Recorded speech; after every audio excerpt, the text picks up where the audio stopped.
Hello दोस्तों, आप लोग का स्वागत है फिर से नए वीडियो में। आज आप लोग के लिए लाए हैं थेल्स प्रमेय के बारे में, जो कि उसको प्रूव्ड करेंगे। तो आइए दोस्तों, थेल्स प्रमेय को प्रूव्ड करते हैं। क्या है दोस्तों? आधारभूत समानुपातिकता प्रमेय। आधारभूत समानुपातिकता प्रमेय क्या है? Basic proportionality theorem. Basic proportionality theorem क्या है दोस्तों? Basic proportionality theorem. आइए, थेल्स प्रमेय क्या है? थेल्स प्रमेय, थेल्स थ्योरम क्या है दोस्तों? थेल्स थ्योरम है। अब आइए प्रमेय 6.1। प्रमेय 6.1 क्या कह रहा है, उसके बाद दोस्तों इसको प्रूव्ड करेंगे। क्या है? यदि किसी त्रिभुज की एक भुजा, क्या कह रहा है दोस्तों? अच्छा से समझिएगा, प्रमेय पर ही खेल होता है दोस्तों। प्रमेय सिद्ध करने के लिए दे देता है बिहार बोर्ड में, मैट्रिक में। कहता है यदि किसी त्रिभुज की एक भुजा के समानांतर, कहता है यदि किसी त्रिभुज, मान लीजिए कोई त्रिभुज, यहाँ पे मान लीजिए त्रिभुज बनाए है, त्रिभुज ABC, त्रिभुज ABC, मान लीजिए त्रिभुज क्या है? ABC एक त्रिभुज है। यदि किसी त्रिभुज की एक भुजा मान लीजिए एक भुजा के समानांतर, कहता है एक भुजा के समानांतर अन्य दो भुजाओं को, कहता है एक भुजा के समांतर अन्य दो भुजाओं के भिन्न भिन्न बिंदुओं पर, कहता है भिन्न भिन्न, मान लीजिए अलग अलग बिंदुओं पर, भिन्न भिन्न बिंदुओं पर प्रतिच्छेद करने के लिए, कहता है ये जो अलग अलग रेखा है, अन्य दो रेखा, उस पर प्रतिच्छेद करने के लिए, भिन्न भिन्न बिंदुओं पर प्रतिच्छेद करने के लिए रेखा खींची जाए। जब उस पर अलग अलग बिंदु पर प्रतिच्छेद करने के लिए जब उस पर रेखा खींची जाए, तो यह अन्य दो भुजा, कहता है यह अन्य दो भुजा एक ही अनुपात में विभाजित हो जाती है। कहता है एक ही अनुपात में विभाजित हो जाती है। इस प्रमेय का कहना क्या हुआ दोस्तों? त्रिभुज, मान लीजिए त्रिभुज क्या है? ABC त्रिभुज है। ABC क्या है दोस्तों? त्रिभुज है। कहता है इस त्रिभुज के, कहता है त्रिभुज के एक भुजा के समानांतर, एक भुजा के समांतर पैरेलल समांतर अन्य दो भुजाओं, कहता है एक भुजा के समांतर अन्य दो भुजाओं के अन्य दो भुजाओं को भिन्न भिन्न बिंदु, देखिए अन्य दो भुजा है, इसका अन्य भिन्न भिन्न बिंदु, अलग अलग बिंदुओं पर प्रतिच्छेद कर रहा है।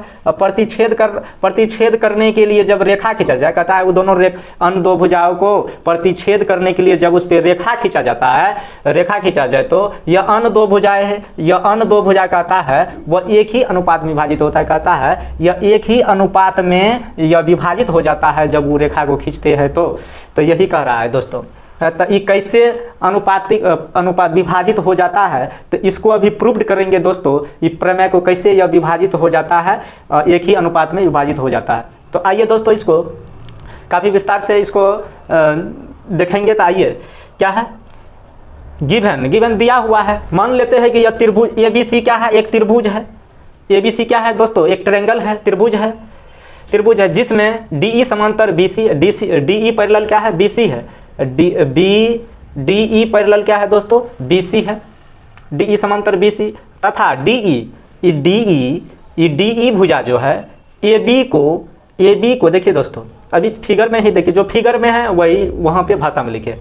ये DE रेखा जो है दोस्तों, यह AB रेखा को D बिंदु पर प्रतिच्छेद करता है। दोस्तों क्या कर रहा है? DE रेखा AB रेखा को D बिंदु पर प्रतिच्छेद करता है। और उसके बाद दोस्तों AB को प्रतिच्छेद करता है। उसके बाद AC को क्या चीज़? E बिंदु क्या चीज़ प्रतिच्छेद कर रहा है दोस्तों? AC को E बिंदु पर प्रतिच्छेद कर रहा है। ठीक है दोस्तों, यही लिखे हैं इसको भाषा में। अभी देखिए AC है दोस्तों, AC को प्रतिच्छेद कर रहा है E बिंदु प्रतिच्छेद कर रहा है।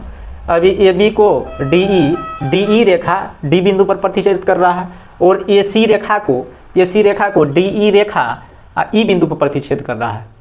तो दोस्तों उसको भाषा में लिख दिया। अब सिद्ध करना है, अब उसी को सिद्ध करेंगे। एक ही अनुपात में जो विभाजित होता है उसको सिद्ध करना है।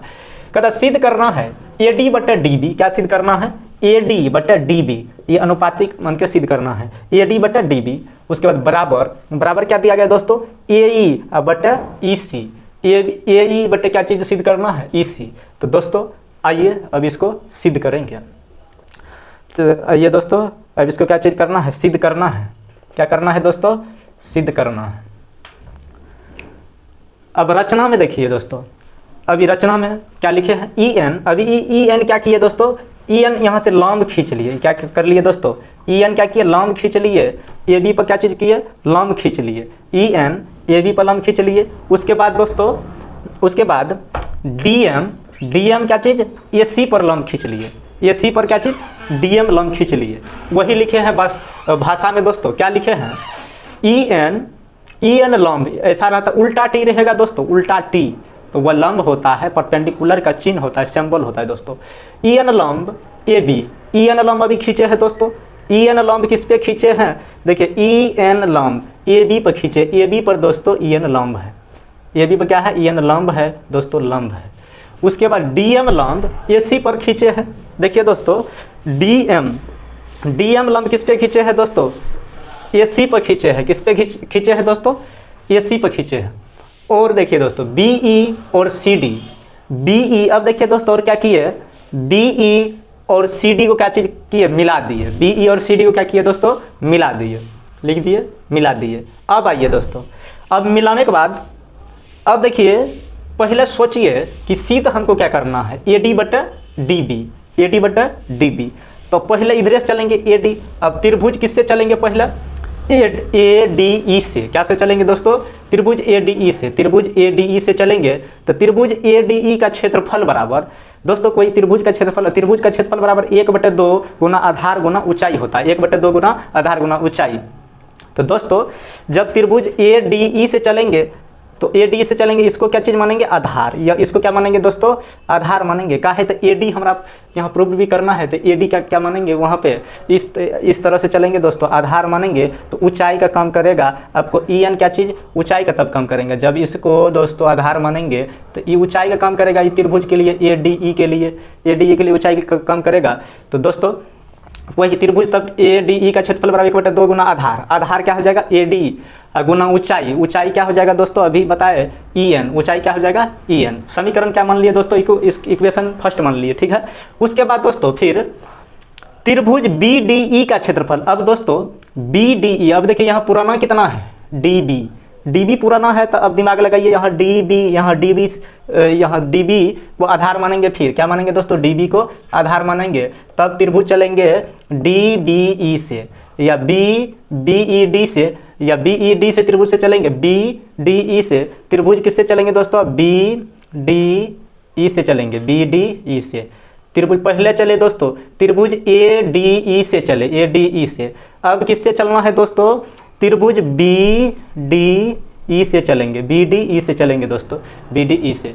तो बी डी ई से चलेंगे तो बी डी ई का क्षेत्रफल 1/2 गुना आधार गुना ऊंचाई। आधार कितना है दोस्तों, आधार क्या है, बी डी या डी बी, आधार क्या है, डी बी है, गुना ऊंचाई। ऊंचाई क्या होगा दोस्तों, इसके लिए भी यह ऊंचाई क्या होगा दोस्तों, यह जो लंब खींचे हैं, यह जो लंब खींचे हैं दोस्तों, तो हो जाएगा ई एन। क्या हो जाएगा दोस्तों, ई एन हो जाएगा। इसका भी ऊंचाई क्या हो जाएगा, ई एन हो जाएगा। इस त्रिभुज के लिए दोस्तों ऊंचाई या लंब खींचे थे, उस त्रिभुज के लिए भी ई एन काम कर रहा था, और इस त्रिभुज के लिए भी दोस्तों ये जो है ऊंचाई का काम क्या करेगा, ई एन। तो ऊंचाई लिख दिए ई एन। इक्वेशन मान लिए इसको सेकेंड, क्या मान लिया दोस्तों, इक्वेशन सेकेंड। समीकरण 2 मान लिए। उसके बाद समीकरण 1 को 2 से भाग दे दिए, समीकरण 1 को 2 से भाग दिए। भाग दोस्तों इसीलिए दिए, कहते यहाँ पे पुराना है भाग में ही, बटे में पुराना है ए डी बटा डी बी। ए डी बटा डी बी कब पूरेगा, जब इससे इसमें भागा देंगे तभी पूरेगा दोस्तों। तो इसको क्या कर दिए, भागा दे दिए। समीकरण 1 को 2 से भागा देंगे दोस्तों, 1/2 कट जाएगा। उसके बाद ई एन कट जाएगा, ए डी बटा डी बी हमको मिल जाएगा। तब एक आधा पार्ट इस साइड का, लेफ्ट साइड का मिल जाएगा दोस्तों, ए डी बटा डी बी मिल गया। इसको इक्वेशन मान लिए थर्ड। इक्वेशन क्या मान लिए दोस्तों, थर्ड मान लिए, समीकरण 3 मान लिए। आइए दोस्तों अब फिर नेक्स्ट चलते हैं। अब हमको पुराना है ए ई, क्या अब यहाँ देखेंगे दोस्तों, प्रूव करने के लिए क्या है उसको देखना है, उसके बाद आगे कम करना है। अब है ए ई, अब देखिए दोस्तों ए ई, अब इसको आधार मान के फिर से चलना है। पहले उधर वाला को आधार माने, अब इस साइड वाला को आधार मानेंगे, अब तभी बनेगा दोस्तों। क्या है, तो प्रूव करने के लिए उस टाइप का है। अब है पुनः त्रिभुज ए डी ई का क्षेत्रफल बराबर, अब त्रिभुज फिर से चलेंगे ए डी ई का क्षेत्रफल बराबर आधार इस ए ई को मान के। तो आधार ए ई इधर रहेगा, तो आधार कितना है, ए ई गुना उसके बाद ऊंचाई, और जब दोस्तों इसको आधार मानेंगे तो ऊंचाई कौन कम करेगा, ये बीच में ये लंब कम करेगा, डीएम लंब जो है वो ऊंचाई का कम करेगा, तो डीएम। इसको इक्वेशन क्या मान लेंगे, 4 मान लेंगे, इक्वेशन 4। उसके बाद दोस्तों फिर देखिए आपको क्या पुराना है दोस्तों, ईसी। क्या चीज़ है, ईसी। अब देखिए इस ईसी है, जैसे इधर आधार था, अब इसको आधार बनेंगे दोस्तों, आधार। अब इस त्रिभुज से चलेंगे, अब सी डी ई से चलेंगे, सी डी ई से, जैसे पहले चले थे त्रिभुज बी डी ई से, तो अब की बार चलेंगे दोस्तों सी डी ई से, इस त्रिभुज से चलेंगे, सी डी ई से चलेंगे, त्रिभुज सी डी ई से चलेंगे दोस्तों। तो अब चलेंगे त्रिभुज सी डी ई का क्षेत्रफल बराबर 1/2 गुना आधार। आधार क्या हो जाएगा दोस्तों, ई सी, गुना ऊंचाई। ऊंचाई दोस्तों ये लंब खींचे थे, इसके लिए भी क्या चीज़, लंब जो खींचे थे दोस्तों, देखिए इसके लिए भी लंब क्या हो जाएगा, अभी लंब इस पे देखना है लंब, उसके लिए उस पे लंब, इसके लिए ये लंब खींचे थे, क्या हो जाएगा दोस्तों, डीएम हो जाएगा। ऊंचाई उसके लिए डीएम ही कम करेगा, तो डीएम। तो दोस्तों इक्वेशन हो गया, या 5 क्या हो गया, इक्वेशन 5। अब जैसे उस पहले वाला में इक्वेशन में किए दोस्तों, उसी तरह से इसमें भी कम करना है, इसी तरह से इसमें भी करेंगे। समीकरण 4 को 5 से भाग कर देंगे, काहे तो दोस्तों हमको ए बटा ईसी पुराना है, ए बटा ईसी, इसीलिए इसको भाग कर देंगे। तो करेंगे तो क्या हो जाएगा, 1/2 कट जाएगा, डीएम कट जाएगा, ए बटा ईसी बचेगा दोस्तों। क्या बचेगा, अभी जो भाग करेंगे, यह जो भाग क्या लिखे, इक्वेशन 4 को 5 से भाग देने पर, तब दोस्तों ये दोनों कट जाएगा, भाग देंगे, यहीं पर मान लीजिए भाग दे रहे हैं, दोनों कट जाएगा, बचेगा ए बटा ईसी। यहाँ पे एक स्टेप ज़्यादा लिखे हैं दोस्तों, तो आप लोग उतना समझ जाते हैं। अब दोस्तों इसको इक्वेशन क्या मान लिए, 6, इक्वेशन 6 मान लिए, इक्वेशन 6 मान लिए। अब देखिए दोस्तों, अब आपको डाटा पूरा आ गया है, अप्रूव्ड हो जाएगा। अब देखिए दोस्तों एक यहाँ क्या है कंडीशन, त्रिभुज बी डी ई और त्रिभुज सी डी ई। अभी देखिए त्रिभुज बी डी ई और त्रिभुज सी डी ई, यह त्रिभुज और यह त्रिभुज दोनों देखिए दोनों त्रिभुज एक ही आधार, मान लीजिए एक ही आधार, ये डी ई पर आश्रित है। अभी देखिए यह त्रिभुज बी डी ई भी इसी पर है, और सी डी ई पे डी ई पर है, डी ई पर है, तो और समान समांतर रेखाएं बी सी और डी ई के बीच। अब देखिए समान समानांतर रेखाएं बी सी और डी ई के बीच में, यह दोनों क्या चीज़ है, त्रिभुज है दोस्तों। समानांतर BC और DE के बीच स्थित है। अब इसीलिए दोस्तों इसी एक ही आधार पे है दोनों त्रिभुज, इसीलिए दोस्तों त्रिभुज BDE, त्रिभुज BDE